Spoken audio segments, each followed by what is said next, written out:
அருளாளர்கள் 1000 என்கின்ற இந்த புத்தகம் 1000 சித்தர்களை பற்றிய செய்திகளை உள்ளடக்கியதாக இருக்கிறது. 1000 சித்தர்களின் வாழ்க்கை வரலாற்றை அற்புதமான முறையிலே அச்சிட்டு படங்களோடு தந்திருப்பவர் இதனுடைய தொகுப்பாசிரியர் கோ.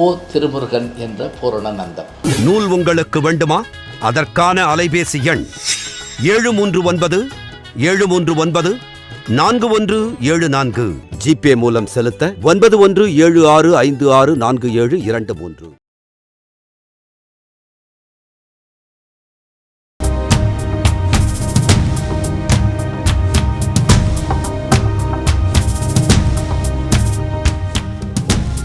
யுகங்களை கடந்து வாழும் சித்தர் காகபுஜண்டர்.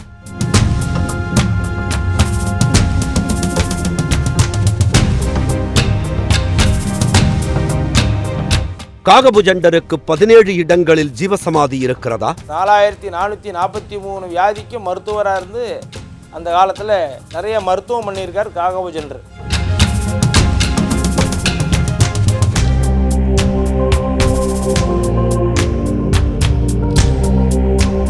கருவில் இருக்கும் குழந்தையின் பாலினத்தை சொன்னது எப்படி? தலைமை சித்தர் இவர். Head of the Siddha, head of the doctor, head of the scientist இவர் தான்.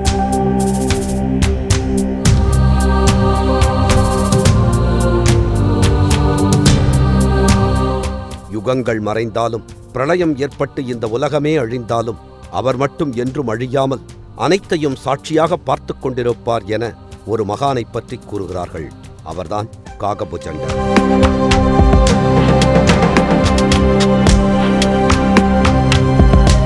ஒரு சித்தர் எத்தனை இடங்களில் ஜீவசமாதி ஆக முடியும் என்ற கேள்விக்கு இதுவரையிலும் பதில் கிடையாது.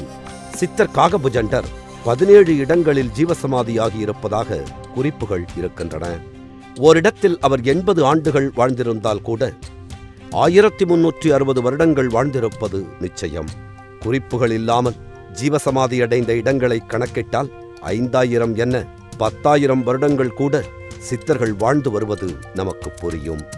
கள்ளக்குறிச்சி மாவட்டம் சின்னசேலம் அருகே இருக்கிறது தென்பொன்பரப்பி எனும் கிராமம். இக்கிராமத்தில் அருள்மிகு சொர்ணபுரீஸ்வரர் என்ற சிவாலயம் அமைந்திருக்கிறது. மிக பிரம்மாண்டமான சிவலிங்கத்துடன் அழகுற அமைந்திருக்கிறது இந்த சிவ ஆலயம். இந்த ஆலயம் பல 100 ஆண்டுகளுக்கு முன்னர் கட்டப்பட்டது என்கிறார்கள். தென்பொன்பரப்பியை ஆட்சி செய்த வானகோபராயன் என்ற மன்னன் இக்கோவிலை கட்டியதாக சொல்லப்படுகிறது. அதே சமயம் இக்கோவில் 6ஆம் நூற்றாண்டில் கட்டப்பட்டது என்ற கருத்தும் இருக்கிறது. சின்னசேலம் அருகாமையிலே அம்மையாகரம் பகுதியிலிருந்து 1 கிமி தொலைவில் அமைந்துள்ள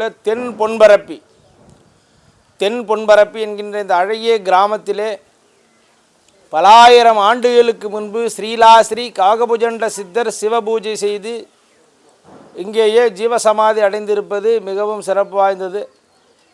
இந்த அற்புதமான சித்தர் பூமியிலே ஸ்ரீலாஸ்ரீ காகபுஜண்ட சித்தர் 16 ஆண்டுகள் கடுந்தவம் இருந்து சூரிய காந்தத்தினாலான சிவலிங்கத்தை இங்கே பிரதிஷ்டை செய்துள்ளார். சுவாமி சூரியகாந்த திருமேனியில் உள்ள லிங்கத்திற்கு நவபாசானம் பந்தனம் செய்து காகபுஜண்ட சித்தர் வழிபாடு செய்திருக்கார். இச்சிவாலயத்தின் அருகிலேயே இருக்கிறது காகபுஜண்டரின் ஜீவசமாதி. இன்றளவும் தரையிலேயே இருக்கிறது. பிரம்மாண்டமாகவும் இல்லை, சிறிய கோவில் போன்ற அமைப்பு கூட அங்கே இல்லை. நாம் பார்த்த பல்வேறு ஜீவசமாதிகள் பெரிய கோவில்கள் போன்ற அமைப்பில் இருக்கும்போது மிகப்பெரிய சித்தராக கருதப்படும் காகபுஜண்டரின் ஜீவசமாதி மட்டும் இப்படி இருப்பது ஏன்? இன்று நாம் பார்க்கும் பெரும்பாலான கோவில்களும் ஜீவசமாதிகளும் சுமார் 200 ஆண்டுகளுக்கு உட்பட்ட கட்டுமானங்களாகவே இருக்கின்றன. மன்னர்கள் கட்டிய கோவில்கள் மட்டும்தான் பெரிய கற்கோவில்களாக இருக்கின்றன. மற்ற அனைத்தும் சுமார் 200 ஆண்டுகள் பழமை கொண்டவைதான். திருவாவடுதுறையில் இருக்கும் திருமூலர், மெய்கண்டார் உள்ளிட்டோரின் ஜீவசமாதிகள் பழமையானவை.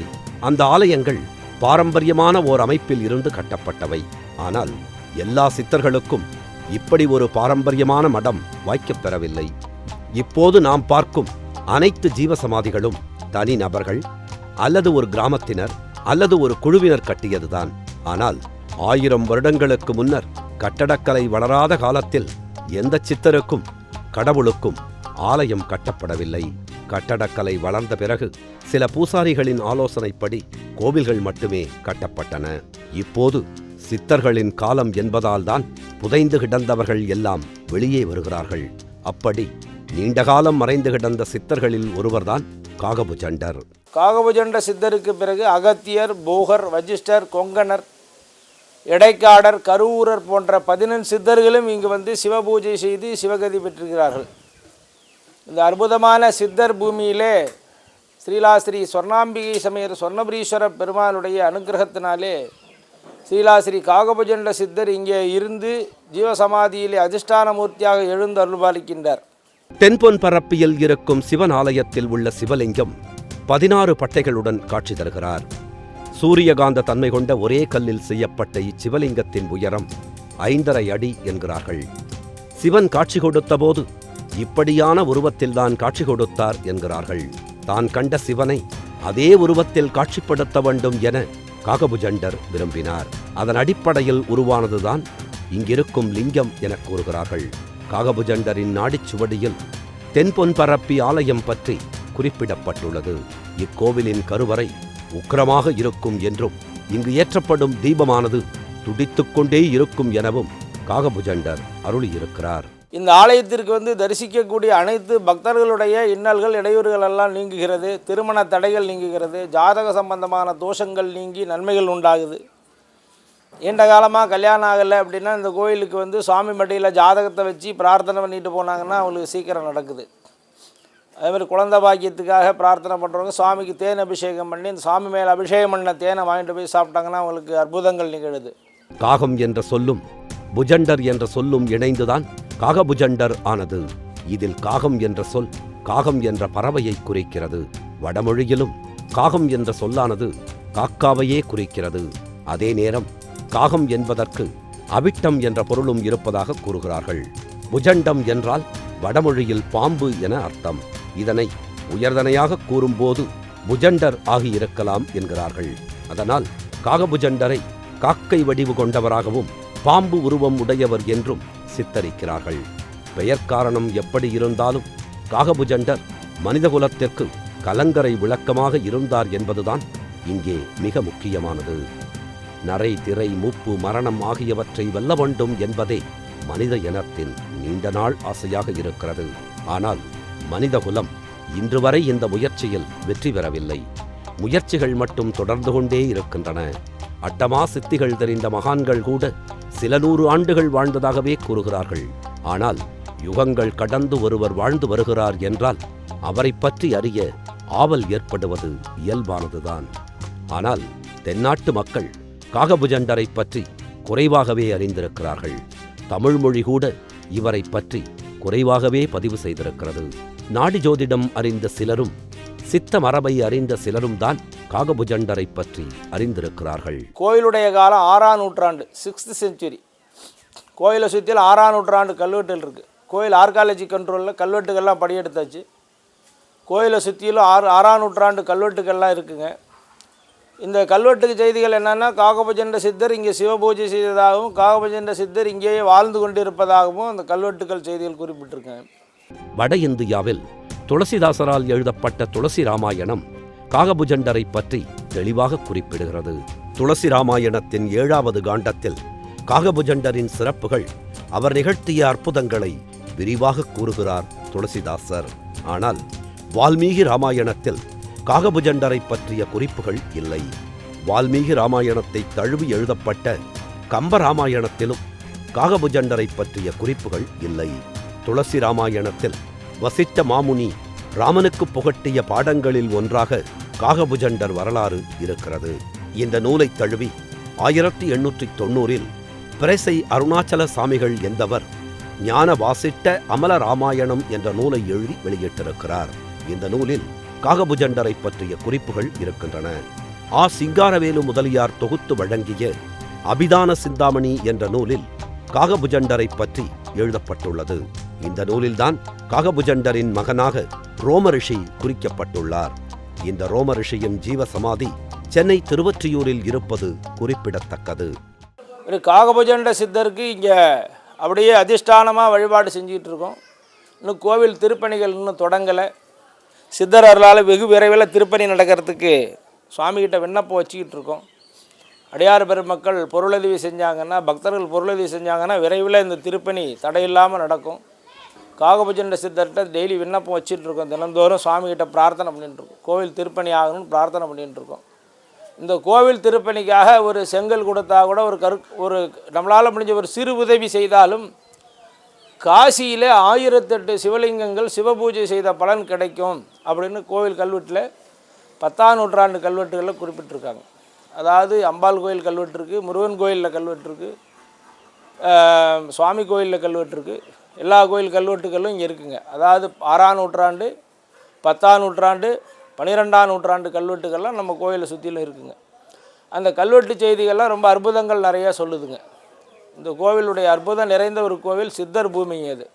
காகபுஜண்டர் மக்களை அறியாமையில் இருந்து வெளிச்சத்துக்கு கொண்டு வர முயற்சித்தவர். ஞானிகளை கூட காமம் ஆட்டி வைக்கும் என கூறுகிறார் அவர். பேராசை எவருக்கும் துணிச்சலை தரும் என்றும், கோபம் எவர் உள்ளத்தையும் கொதிப்படையச் செய்யும் எனவும் கூறுகிறார். ஆசையானது ஞானிகளையும் மண்ணில் புரட்டி போடும் என்றும், ஞானி, தவசி, வீரன், கவிஞன் என யாருக்கு செல்வச் செருக்கு வந்தாலும் வக்கிரம் பிடித்தவர்களாக மாறுவார்கள் என கூறுகிறார் காகபுஜண்டர். கவலை எனும் சாரைப்பாம்பு எவரையும் விழுங்கிவிடும் என்கிறார். மமதையால் புகழ் இழந்தோர் எத்தனையோ பேர் என்றும் உரைக்கிறார். பிள்ளை செல்வம், பிள்ளை, புகழ் ஆகிய 3 ஆசைகளால் அறிவு மழுங்கியவர்கள் ஏராளம் என்று கூறி மக்களின் ஐயங்களை தீர்த்தவர்தான் காகபுஜண்டர். ஞானத்தை விளக்குவது கடினம் என்றும், அந்த ஞானத்தை பற்றிக் கொண்டு அதனை சாதிப்பது என்பது மிக மிக கடினம் என்றும் காகபுஜண்டர் கூறுகிறார். ஞானம் என்பது கத்தியின் கூரான முனை மீது நடப்பது போல என்றும், அதிலிருந்து விலகுவது எளிது என்றும் கூறுகிறார். அதான் இந்த கோவிலில் ஐப்பசி மாதம் அன்னாபிஷேகம் ரொம்ப விசேஷமானது. அன்னாபிஷேகத்தன்னைக்கு சாமி மேலே சாதம் சாத்துவாங்க. அந்த சாதத்தை குழந்தையில்லா தம்பதிகளுக்கு பாவக்காய் குழம்புல கலந்து உருண்டையாக உருட்டி கொடுப்பாங்க. அந்த சாதத்தை வாங்கி சாப்பிட்றவங்களுக்கு குழந்தை பேர் உண்டாகுது. நல்லோருடன் இணைந்து வாழ்வதே எல்லாவற்றிலும் இன்பம் என்றும், இளமையில் வறுமையே மனித வாழ்வில் கொடிய துன்பம் என்றும் காகபுஜண்டர் கூறுகிறார். அதனால்தான் சித்தர்கள் அன்னதானத்தை மிகவும் வலியுறுத்துகின்றனர். மாண்புமிக்க மனித பிறவியில் அறம் செய்யாமலும் பிறருக்கு உதவி செய்யாமலும் புலன் உணர்ச்சிக்கு மட்டும் முக்கியத்துவம் கொடுப்பவர் வைரக்கல்லை விடுத்து உடைந்த ஓடுகளை பொறுக்குகிறார் என கூறுகிறார். பிறரை தூற்றுவதே பாவத்திலும் பாவம் என்பது காகபுஜண்டரின் கருத்தாக இருக்கிறது. கோவிலில் தான் காகபுஜண்டருக்கு பிரதோஷ நேரத்தில் அந்த சிவனொருள் கிடைச்சதுனால காகபுஜண்ட சித்தர் இங்கே பிரதோஷ பூஜை பண்ணியிருக்கார். அந்த பிரதோஷ பூஜை செய்ததுனால கோவிலுடைய உள் சுபத்தில் காகபுஜண்ட சித்தருடைய புடைப்பு சிற்பமும் பிரதோஷ நந்தியினுடைய புடைப்பு சிற்பமும் இன்னும் காணப்படுதுங்க. வசிட்ட மாமுனிக்கும் காகபுஜண்டருக்கும் இடையிலான உரையாடலில் காகபுஜண்டர் தனது நீண்டகால உயிர் வாழ்தலின் இரகசியத்தை கூறுகிறார். பூமி அழிந்துவிட்ட பிறகு ஆகாயத்தில் நிற்பதாகவும், மலைகள் சிதறும் போது தாரணை யோக நிலையில் அசைவற்று இருப்பதாகவும், மீண்டும் இந்த உலகம் படைக்கப்படும் போது அண்டத்திற்குள் நுழைந்து விடுவதாகவும் கூறியிருக்கிறார். 4443 வியாதிக்கு மருத்துவராக இருந்து அந்த காலத்தில் நிறைய மருத்துவம் பண்ணியிருக்கார் காகபுஜண்டர். காகபுஜண்டர்கிட்ட தான் அகத்தியர், அகத்தியர்லேருந்து போகர், போகர்லேருந்து வஜிஷ்டர், இப்படி சித்தர்கள் பரம்பரை வந்துகிட்டு இருக்கு. இப்படி சித்தர்கள் தொடர்ந்து 18 சித்தர்கள், நவகோடி சித்தர்கள், எண்ணிலடங்கா சித்தர்கள் அந்த விஷயங்களை எல்லாம் பிடிச்சிட்டு நிறைய அற்புதங்கள், அட்டமா சித்துக்கள் எல்லாம் பண்ணி மக்களுக்கு சேவைகள் பண்ணிக்கிட்டு இருக்காங்க. உலகத்தின் மத்தியில் நின்று கொண்டு யோக நிலையில் இருப்பவர்களை யமன் தீண்டுவதில்லை என்று வசிட்ட மாமுனியிடம் கூறுகிறார் காகபுஜண்டர். நாம் சுவாசிக்கும் காற்றைப் பற்றிய புரிதல் இருந்தால் நீண்ட நாட்கள் வாழ முடியும் எனவும் காகபுஜண்டர் விளக்குகிறார். சென்றதையும் வரப்போவதையும் ஒரு நாளும் நினைக்காமல் இப்போது மட்டுமே உண்மை என்ற தத்துவத்தை நம்புபவன் நான் என்றும் காகபுஜண்டர் வசிட்ட மாமுனியிடம் கூறுகிறார். மகிழ்ச்சி அடையும் போது துள்ளுவதும், துன்பம் வரும் போது துவளுவதும் என்னிடத்தில் இல்லை என்கிறார். எவன் உறவு, எவன் அந்நியன் என்ற சிந்தனையும் என்னிடத்தில் இருந்தது இல்லை என்றும் தனது நீண்ட நாள் ஆயுளுக்கு விளக்கம் கூறுகிறார். காகபுஜண்டர் கூறியதையெல்லாம் வசிட்டர் ராமனுக்கு விளக்கியதாக புராணங்கள் கூறுகின்றன. கோயிலுக்கு போகணும் போகணும் போகணும்னு நீங்கள் சங்கல்பம் பண்ணிக்கிட்டே இருந்தால் தான் இந்த கோயிலுக்கு வர முடியும். ஏன்னா இது அற்புத தலம், சாதாரண கோயில் இல்லை. எல்லா ஊர்லேயும் சிவாலயம் இருக்குது, அது வேறு விஷயம். எல்லா ஊர்லேயும் வழிபாடு செய்கிறோம், அது வேறு விஷயம். ஆனால் இந்த கோவிலில் என்ன சிறப்புன்னா, தலைமை சித்தர் காகபுஜண்டர் எழுந்தருள இடம். இந்த இடம் வந்து காகபுஜண்ட சித்தர் ஜீவசமாதி அப்படின்னு நம்ம வழிபாடு செஞ்சிட்ருக்கோம்.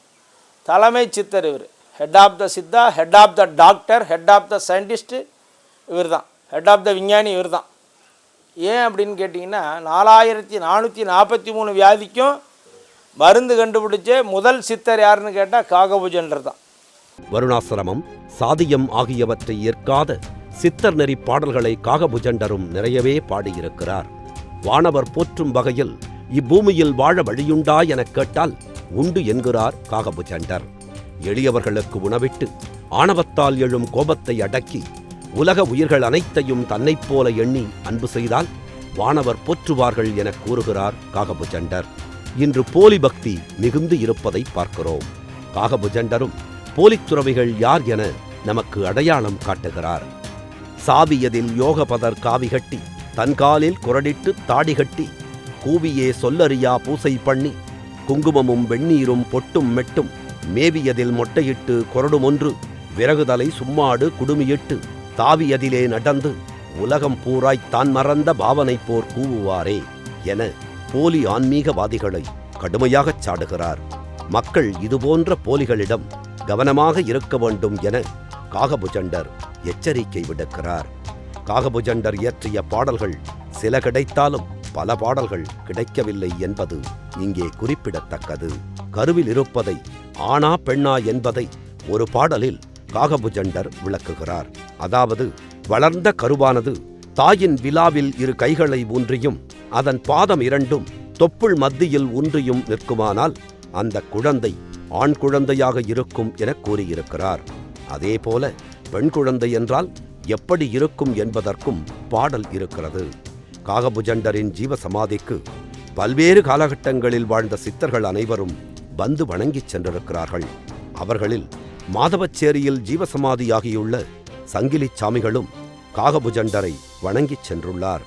சங்கிலிச் சாமிகள் இங்கே வந்து சென்ற அடையாளமாக சிவ ஆலயத்தின் பின்புறம் சங்கிலிச் சாமிகள் நட்டு வைத்த அட்சரக்கல் ஒன்று இன்றும் இருக்கிறது. அதாவது காகபுஜண்ட சித்தர் இந்த பகுதியில் தவம் செஞ்சு ஜீவசமாதியில் இருக்கார். அவர் சமாதியையும் அவர் பூஜை பண்ண லிங்கத்தையும் பூஜை பண்ணுறதுக்கு சித்தர்கள் நிறைய பேர் வராங்க. அகத்தியர் வராரு, போகர் வராரு, வசிஷ்டர் வராரு, இடைக்காடர் வராரு, கொங்கணர் வராரு. இவங்கெல்லாம் புராண சித்தர்கள். கலியுக சித்தர்கள் இந்த காலத்தில் சங்கிலி சாமி வரார். சங்கிலி சாமி வந்து வடதேசத்தை சார்ந்தவர். சங்கிலி சாமி வந்து வெகு காலம் வந்து இந்த பகுதியில் வந்து இருந்திருக்கார். இந்த சிவபூஜை பண்ணி காகபுஜண்டருடைய அருள் பெற்று அதன் பிறகு அவருக்கு சீடராக இந்த பகுதியை சார்ந்த எலவடின்ற ஊரில் பிறந்தவர். சன்னியாசி வரத நிர்வாண தேசிகர். அவர் ஜீவசமாதி வந்து ஆத்தூர் பக்கத்தில் இருக்கக்கூடிய தலவாய்ப்பட்டி மடம்னு ஒரு இடம் இருக்குது. அங்கே அவர் ஜீவசமாதியில் இருக்கார். அவர் பிறந்தது இங்கே தென்பொன்பரப்பி கிராமத்திலேருந்து ஒரு 2 கிலோமீட்டர் பக்கத்தில் எலவடின்ற கிராமத்தில் பிறந்தவர். அவருக்கு சங்கிலி சாமி உபதேசம் இங்கே கொடுத்துருக்கார். அவருக்கு உபதேசம் கொடுத்து அது சித்துக்கள்லாம் அவருக்கு சொல்லி கொடுத்துருக்கார். தென்பொன்பரப்பி காகபுஜண்டர் ஜீவசமாதியில் பங்குனி மாதம் ஆயில்யம் நட்சத்திரத்தில் குரு பூஜையானது நடைபெற்று வருகிறது. அன்றைய தினம் சிறப்பு பூஜைகளில் ஏராளமான மக்கள் கலந்து கொள்கிறார்கள். காகபுஜண்ட சித்தர் இங்கே வாழ்ந்துகிட்டு இருக்காருன்னு எழுதியிருக்காங்க. காகபுஜண்ட சித்தர் இன்னும் வாழ்ந்துகிட்டு இருக்காருன்னு எழுதிட்டு இருக்காங்க. காகபுஜண்ட சித்தர் அதிஷ்டானத்தில் ஈசான்யத்தில் இருக்காருன்னு எழுதியிருக்காங்க. அதிஷ்டான ரூபமாக இருக்கார். ஜீவ சமாதினா உயிரோடு இருக்காங்கன்னு தான் அர்த்தம். கொள்ளிடம், ஆச்சாள்புரம், சிதம்பரம், ஆலப்பாக்கம், காஞ்சிபுரம், சோதியம்பாக்கம், சின்னசேலம், தென்பொன்பரப்பி, நாகை ஸ்ரீபால்மொழி, ராஜபாளையம், திருவழுக்குப்பாறை, திருப்பரங்குன்றம் மலை, கொல்லிமலை, உத்தரகோசமங்கை, திருமலைராயன்பட்டினம், வைரவன்பட்டி, வெள்ளியங்கிரி மலை, சீர்காழி உள்பட பல இடங்களில் காகபுஜண்டர் ஜீவசமாதியாகி இருப்பதாகவும் சொல்கிறார்கள். தென்பொன்பரப்பியில் இருக்கும் காகபுஜண்டர் ஜீவசமாதிக்கு செல்ல சென்னையிலிருந்து கள்ளக்குறிச்சி மாவட்டம் சின்னசேலம் சென்று அங்கிருந்து கார் அல்லது ஆட்டோ மூலம் பயணிக்க வேண்டும். சின்னசேலத்திலிருந்து 4வது கிலோமீட்டரில் இந்த கோவில் அமையப்பெற்று. சின்னசேலத்துக்கு அடுத்து அம்மையாகரம்னு மெயின் ரோட்டில் ஒரு இடம் இருக்குது, ஸ்டாப்பிங். இந்த அம்மையாரம் பகுதியிலேருந்து 1 கிலோமீட்டர் கோயில். சின்னசேலம் வந்து இறங்கிட்டால் சின்னசேலத்திலேருந்து மினி பேருந்து வருது, சிற்றுந்து வருது. அப்புறம் ஷேர் ஆட்டோ வசதி இருக்குது.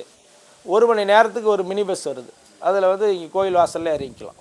அருளாளர்கள் 1000 என்கின்ற இந்த புத்தகம் 1000 சித்தர்களை பற்றிய செய்திகளை உள்ளடக்கியதாக இருக்கிறது. 1000 சித்தர்களின் வாழ்க்கை வரலாற்றை அற்புதமான முறையிலே அச்சிட்டு படங்களோடு தந்திருப்பவர் இதனுடைய தொகுப்பாசிரியர் கோ. திருமுருகன் என்ற பூரணநந்தன். நூல் உங்களுக்கு வேண்டுமா?